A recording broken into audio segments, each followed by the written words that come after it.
हाय, good morning, सत श्री अकाल, आदाब, नमस्कार, वणक्कम। आपका अपना डॉक्टर नवनीत काला, जो हमेशा कोशिश करता है कि आपको फैक्ट्स बताऊं, सच बताऊं, अंजाम चाहे कुछ भी हो। बहुत दुख हो रहा है ये बताते हुए कि हमारा जो टीवी चैनल्स हैं वहाँ पे आपको कोई न्यूज़ नहीं मिल पा रही है। थोड़ा बहुत प्रिंट मीडिया में ज़रूर आ रहा है, लेकिन आपको टीवी चैनलों पे सिर्फ खालिस्तान और ट्रूडो और ये सब नज़र आ रहा है। कोई ही शायद टीवी चैनल होगा जिसने ये खबर दी होगी कि हालात कितने ख़राब हैं उत्तर भारत में, मध्य भारत में। मैं आपको कुछ पेपर की जो कुछ न्यूज़पेपर हैं हिंदी के, उनकी कटिंग दिखा रहा हूँ। यहाँ पे उनकी हेडलाइन दिखा रहा हूँ कि कितना बुरा हाल है। देखिए, एक अखबार लिखता है कि सहारनपुर में कम से कम 20 लाख की पैरासीटामोल खर्च हो चुकी हैं, तब भी लोगों ठीक नहीं हो पा रहे हैं। 30 से ज़्यादा मौतें हो चुकी हैं सहारनपुर के एक इलाके में। एक गांव में कई डेथ हो चुकी हैं। और मुझे ऐसा लगता है कि हर रोज़ शायद भारत में इस वायरल फीवर से, ये खिचड़ी फीवर जो चल रहा है, जिसमें मैंने पहले भी बताया, जिसमें वायरल है, डेंगू है, चिकनगुनिया है, स्क्रब टाइफस है, लेप्टोस्पायरोसिस है, टाइफाइड है, मलेरिया है, कितने फीवर हैं। और कुछ लोगों में तो मिक्स इन्फेक्शन भी हो रहा होगा कि एक के साथ एक फ्री, कि ये भी है और साथ में ये भी है। आप सोचिए कि छोटी जगहों पे, गाँव में, जहाँ पे एक नॉर्मल इलाज तक नहीं हो पाता है प्रॉपर, वहाँ पे आप लेप्टोस्पायरोसिस और स्क्रब टाइफस की उम्मीद कर सकते हैं कि उनका इलाज होगा। डायग्नोस हो जाए तो बहुत बड़ी बात है, इलाज तो बहुत दूर की बात है। तो क्या करें? आज मुद्दा यही है कि आखिर करें क्या और गलती कहाँ पे हो रही है? सरकार से गलती हो रही है या हम लोगों से गलती हो रही है? या हमारी किस्मत ही खराब है? मुझे एक बात का बहुत दुख है कि जब कोविड में, डेल्टा के टाइम पे कह लो या कोविड में कह लो, हर रोज़ आंकड़े आते थे। आज 100 डेथ हुई है, इतने केसेस आए हैं, आज इससे इतने केसेस आए, आज यहाँ पे ये हुआ, इतने एक्टिव केसेस हैं, ये है, वो है। लेकिन अब इस टाइम पे जब हालात डेल्टा जैसे हैं पूरे उत्तर भारत में और स्पेशली उत्तर प्रदेश में, तो कोई आंकड़े इस तरह का कोई मीडिया चैनल नहीं दिखा रहा है। सब अपनी अपनी गंगा में नहा रहे हैं। चलिए, मैं इसमें कोई पॉलिटिकल वो बात तो नहीं बताऊंगा, ना करूंगा। मेरा आज मकसद यही है कि आपको कैसे बताऊं कि आपको क्या करना है और कहाँ पे गलतियां हो रही हैं। गलतियां शायद हम लोगों से ये हो रही हैं कि हम पेशेंट को बुखार होता है और हमें कायदे से करना क्या चाहिए, पहले इस पर भी बता दूं, और गलतियां क्या हो रही हैं ये भी बताऊंगा। कायदे से हमें जब बुखार, तेज बुखार आ रहा है, तो पेशेंट के वाइटल जरूर देखें। जो झोला छाप डॉक्टर्स हैं या क्वैक्स हैं, जीपीज़ हैं, जो गांव में इलाज कर रहे हैं, जहाँ पे डॉक्टर नहीं पहुंच पा रहे हैं, मैं सबसे बोलूँगा कि सबसे पहले पेशेंट के वाइटल्स देखें, उसका ब्लड प्रेशर देखें। जिसका बीपी लो है उसको, पेशेंट को सीरियस कैटेगरी में डालते जाएं। जिसका बुखार 104 से नीचे नहीं आ रहा है, 103 से नीचे नहीं आ रहा है, उसको एक अलग कैटेगरी में डालते जाएं। जो पेशेंट आपको बहुत वीक लग रहा है, खड़ा नहीं हो पा रहा है, चल नहीं पा रहा है, उसको अलग कैटेगरी में डालते जाएं। जिस पेशेंट के लंग्स पे भी असर, डेंगू में भी लंग्स पे असर आ सकता है, मैं आपको बता दूं। सिर्फ कोविड या स्वाइन फ्लू ही नहीं है, वो भी फैले हुए हैं। डेंगू में भी लंग्स पे असर आ सकता है, जिसको बोलते हैं ARDS, जहाँ पे ऑक्सीजन कम हो जाती है। तो पेशेंट की ऑक्सीजन भी चेक करें। जिसकी ऑक्सीजन आपको लगे बॉर्डर लाइन है, सांस लेने में दिक्कत है, उसको अलग करते जाएं। ये सब सीरियस पेशेंट की कैटेगरी है और इनको सीरियस पेशेंट की तरह से ही इलाज होना चाहिए। लेकिन बात वही है कि नंबर ऑफ पेशेंट इतने ज़्यादा हैं। बताया जा रहा है कि मैं सहारनपुर की OPD का, प्रॉब्लम ये है कि एक सरकारी हॉस्पिटल की, एक फिजिशियन की OPD में 250 से 300 पेशेंट आ रहे हैं। वो कैसे देखेगा? कुल मिला के व्यवस्था बहुत चरमराई पड़ी हैं और पेशेंट का ओवरलोड हो चुका है। और डेथ, आज मैं आपको ये भी बता दूं कि मुझे ऐसा लगता है कि पहले तो मैं आपको कुछ अखबार की वो दिखाता हूं कटिंग्स, जहां पे डेथ के आंकड़े आ रहे हैं रोज़ के। मुझे ऐसा लगता है कि कम से कम इन जो न्यूज़ हैं, अमर उजाला है या दूसरे पेपर्स हैं, एक ही गांव में 5-5 डेथ हो रही हैं। तो मुझे ऐसा लगता है कि शायद कम से कम नहीं तो हर रोज़ इंडिया में सिर्फ इस वायरल फीवर या बैक्टीरियल जो भी मैंने नाम बताए हैं आपको, बुखार हो रहे हैं, मुझे लगता है कि हर रोज़ कम से कम 100 से ऊपर की डेथ हो रही होंगी, 100 से ऊपर की। लेकिन आंकड़े आपको कहीं नज़र नहीं आएंगे।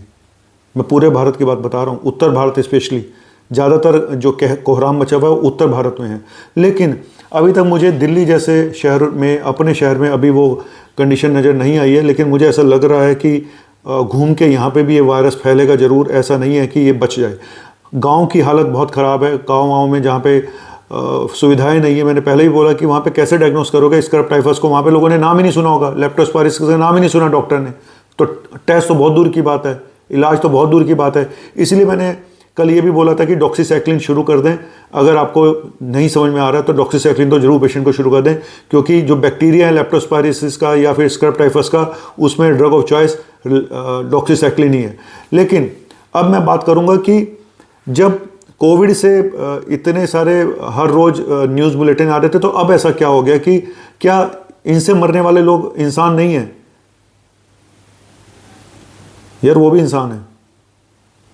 अच्छा, मैं अब एक चलिए अब काम की बात पे आता हूँ कि कौन कौन से टेस्ट हम करा सकते हैं जब पेशेंट इस तरह की कंडीशन में आता है। ये स्पेशली जूनियर डॉक्टर्स के लिए या जीपीस के लिए, कैक के लिए ज़रूरी है। पेशेंट बुखार के साथ आ रहा है, मैंने पहले बोला कि किन पेशेंट को अलग कर लें और उनको रिफ़र कर दें हॉस्पिटल के लिए। बाकी पेशेंट को अगर बुखार आ रहा है, दूसरे और तीसरे दिन पे आप NS1 एंटीजन, डेंगू का टेस्ट और CBC, ये 2 टेस्ट ज़रूर करा लें।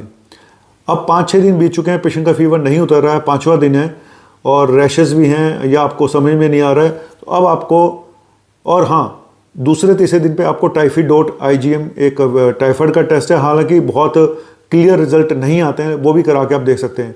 5वें दिन पे आप टाइफाइड का एक टेस्ट होता है विडाल, वो करा के देख सकते हैं। ब्लड कल्चर करा के देख सकते हैं। ब्लड कल्चर तो आप शुरू में भी करा के देख सकते हैं टाइफाइड के लिए। लेकिन स्क्रब टाइफस के लिए मैंने बताया था कि RT-PCR या IgM एंटीबॉडी स्क्रब टाइफस के लिए वो करा के देख सकते हैं।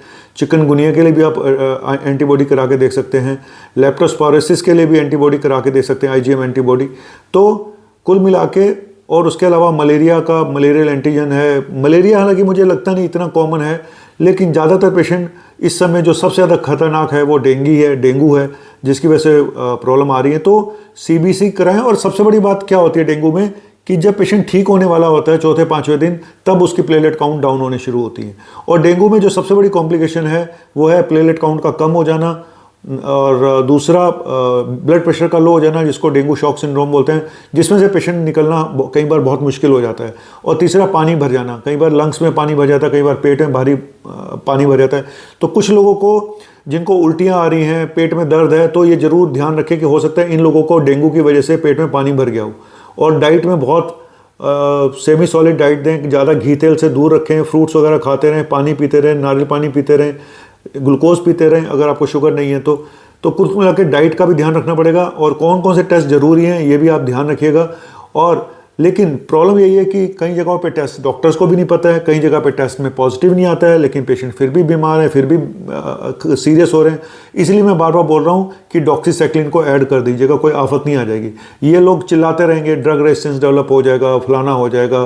पहले कोविड में भी इन्होंने कोई स्टेरॉइड देने नहीं दिए, जहाँ पे कोविड में मैंने जो ट्रीटमेंट प्रोटोकॉल बताया था उसमें स्टेरॉइड को मैंने मेन जगह दी थी।